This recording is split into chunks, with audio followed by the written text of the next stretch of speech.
Audio Jungle.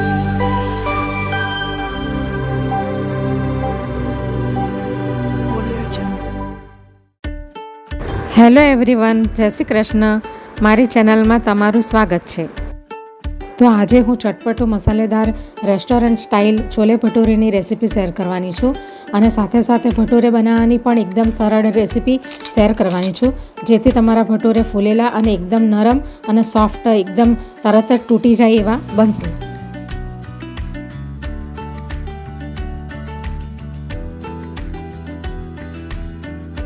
Channel પર નવા હોવ તો જરૂરથી ચેનલ સબસ્ક્રાઈબ કરજો, જેથી મારા દરેક વિડીયોનું નોટિફિકેશન તમારા સુધી પહોંચશે.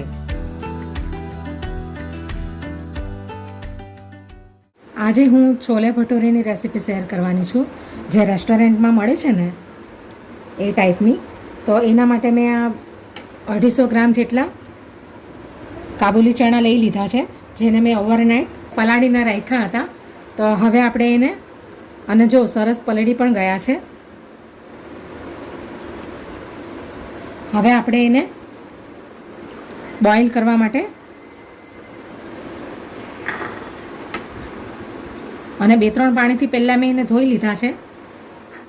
તો હવે બધા છોલેને મેં ધોઈને નાખી દીધા છે કુકરમાં. તો છોલેનો કલર સરસ બજાર એટલે રેસ્ટોરન્ટ જેવો આવે છે ને એ ટાઈપનો કલર આપણને જોતો હોય તો આપણે એના માટે આની અંદર મેં 1 કપ જેટલું પાણી લઈ લીધું છે.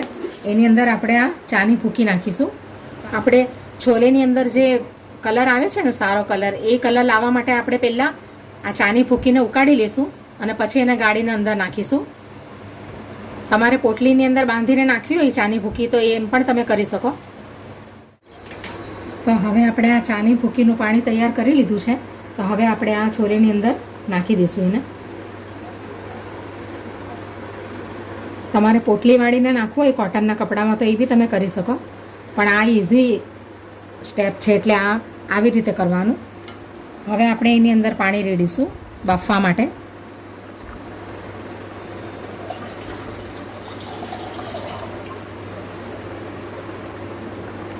છોલે ડૂબે એટલું પાણી લેવાનું છે આપણે. થોડું આપણે એની અંદર સોલ્ટ નાખીશું, એટલે છોલેનો ટેસ્ટ એકદમ ફિક્કો નહીં આવે એટલા માટે. બાકીનું મીઠું આપણે પછી નાખીશું. હવે આપણે એને બોઇલ કરવા માટે ગેસ પર મૂકી દઈશું અને 4 થી 5 સીટી આપણે એની વગાડી લઈશું.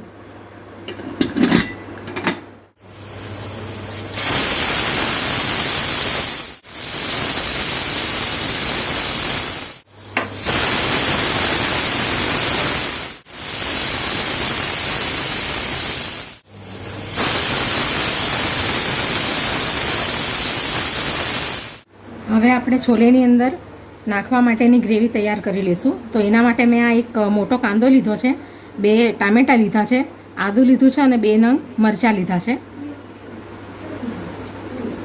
કાપીને અંદર મિક્સીમાં નાખી દઈશું આપણે. તમારે લસણ નાખવા હોય તો તમે નાખી શકો. હવે આદું પણ નાખી દઈશું નાના નાના ટુકડા કરીને.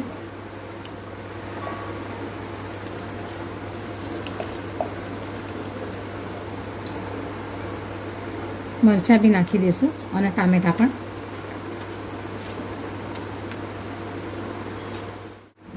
તો હવે આપણે ગ્રેવી બનાવી લઈએ.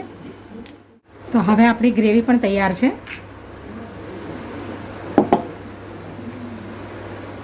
તો 4 થી 5 સીટી થઈ ગઈ છે. હવે આપણે ચેક કરી લઈએ કે આપણા છોલે બફાયા છે કે નહીં.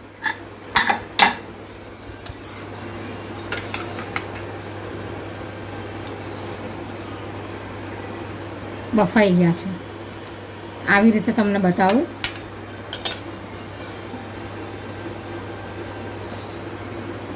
અંદર ખાવાનો સોડા પણ નથી નાખ્યો, એમ જ સરસ બફાઈ ગયા છે. અને કલર પણ તમે જોઈ લો, જે રેસ્ટોરન્ટમાં અથવા તો પિંડી છોલાનો કલર જે હોય છે એવો જ થયો છે. થોડાક એને આપણે દબાવી લઈશું એટલે ગ્રેવી એની સરસ થશે. હવે આપણે એની ગ્રેવી બનાવી લીધી છે. હવે આપણે શાક બનાવવાની તૈયારી કરીએ, છોલે બનાવવાની. તો હવે ગેસ પર કઢાઈ મૂકી દીધી છે. હવે આપણે એની અંદર 1 થી 1.5 ચમચા જેટલું આપણે તેલ અંદર નાખી દઈશું. આ તલનું તેલ છે, તમારે જે તેલમાં બનાવવા હોય એ પ્રમાણે બનાવી શકો.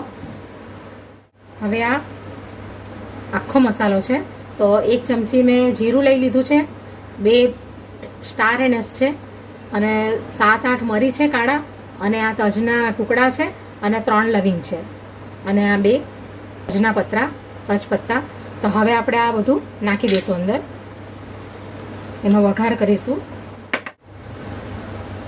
તો હવે આપણો મસાલો બધો શેકાઈ ગયો છે. હવે આપણે એની અંદર હિંગ નાખીશું. હવે આપણે આ ગ્રેવી તૈયાર કરી છે ને, તો ગ્રેવી નાખી દઈએ.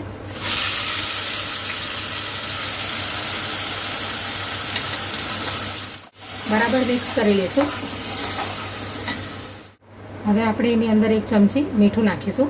ધ્યાન રાખવું કે આપણે છોલેની અંદર બાફતી વખતે પણ અંદર મીઠું નાખ્યું છે, એટલે આપણે માપસર મીઠું નાખીશું. હવે આપણે એને શેકી લઈશું. હવે આપણે ગ્રેવીની અંદર એક ચમચી લાલ કાશ્મીરી મરચું છે, અને 1 ચમચી ધાણા જીરું છે, અડધી ચમચી હળદર છે, અને આ થોડોક આમચૂર પાવડર છે, અને આ છોલે મસાલાનો પાવડર છે, ગરમ મસાલા. એ બધું આપણે એની અંદર નાખી દઈશું. હવે બરાબર મિક્સ કરી લઈશું, અને જ્યાં સુધી તેલ ઉપર સેપરેટ ન થાય ત્યાં સુધી આપણે આ ગ્રેવીને પાકવા દઈશું. હવે 2 થી 3 મિનિટ સુધી આપણે એને કવર કરી લઈશું. હવે ધીમા તાપે એને ચડવા દઈશું. તો હવે 2 થી 3 મિનિટ થઈ ગઈ છે. આપણે ઢાંકણું ખોલી નાખીએ. તેલ સેપરેટ થઈ ગયું છે, એટલે આપણી ગ્રેવી તૈયાર થઈ ગઈ છે. હવે આપણે એની અંદર આ કસૂરી મેથી છે એ નાખી દઈશું. ઘણા ખરા ઉપરથી નાખે છે, પણ હું હમણાં નાખી દઉં છું, એટલે એનો ટેસ્ટ અંદર બરાબર ભળી જાય. તો હવે આપણી ગ્રેવી તૈયાર થઈ ગઈ છે. હવે આપણે જે આ છોલેને બાફીને રાખ્યા છે ને, એ આપણે અંદર નાખી દઈશું.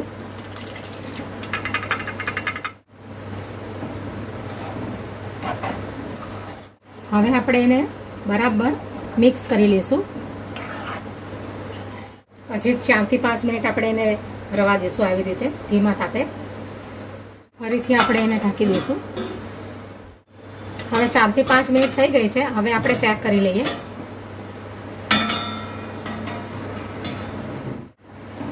હવે આપણી છોલેની સબ્જી તૈયાર થઈ ગઈ છે, અને એની અરોમા પણ સરસ આવી રહી છે. તો હવે આપણે ગેસ બંધ કરી દઈએ અને ભટુરાની તૈયારી કરીએ.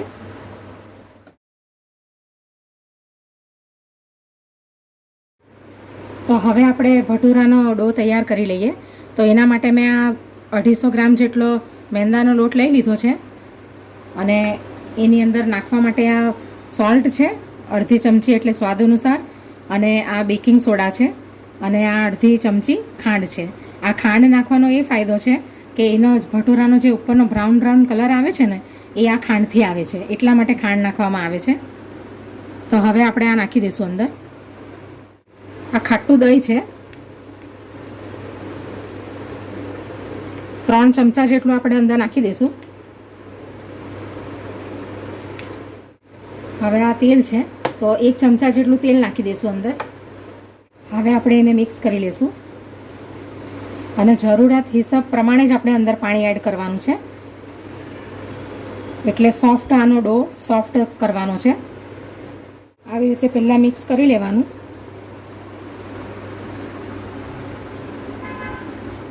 હવે આપણે એની અંદર જરૂરત મુજબ પાણી રેડીશું.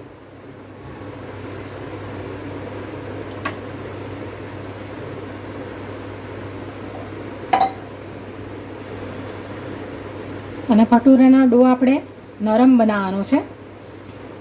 તો હવે આપણો ડો તૈયાર થઈ ગયો છે. આ પ્રમાણે ડો તૈયાર થયો છે. હવે એની અંદર થોડુંક આપણે ઓઇલ નાખીશું, એટલે લોટ સુકાઈ ન જાય. હવે એને 10 થી 15 મિનિટ સુધી આપણે રેસ્ટ કરવા દઈશું. પછી આપણે એના ભટુરે બનાવીશું. હમણાં એને રેસ્ટ કરવા માટે 10 થી 15 મિનિટ રવા દઈશું.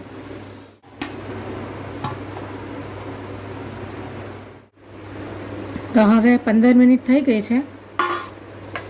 હવે ડો એકદમ તૈયાર થઈ ગયો છે ભટુરે બનાવવા માટે. આ ટાઈપનો નરમ નરમ બનાવવાનો, આ ટાઈપનો. તો હવે તેલ પણ ગરમ થઈ ગયું છે.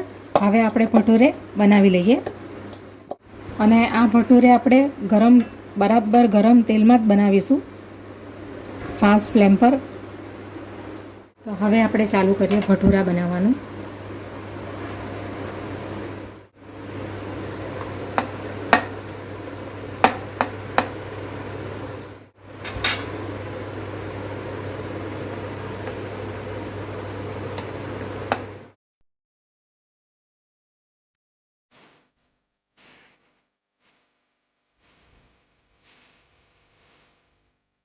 આ રીતે આપણે બધા ભટુરાને તળી લેશું. હવે એને ડીશમાં કાઢી લઈએ.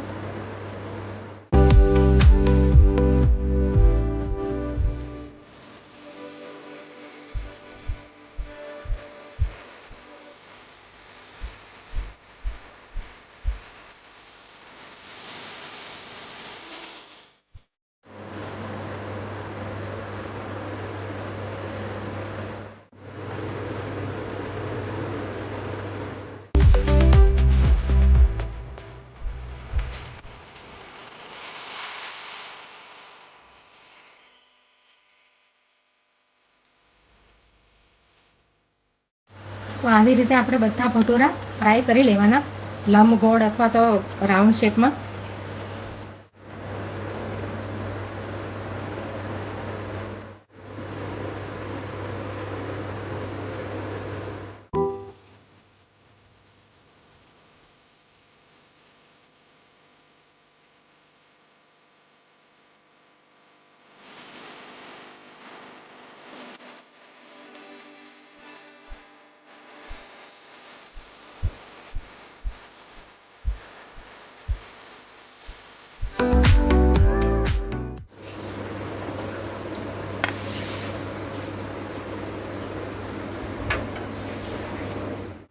હવે આ અદરકની સલ્લી છે એ પણ આપણે નાખી દઈશું. એનાથી આપણે ગાર્નિશ કરી લઈશું. તો તૈયાર છે આપણું છોલે ભટોરેની રેસીપી.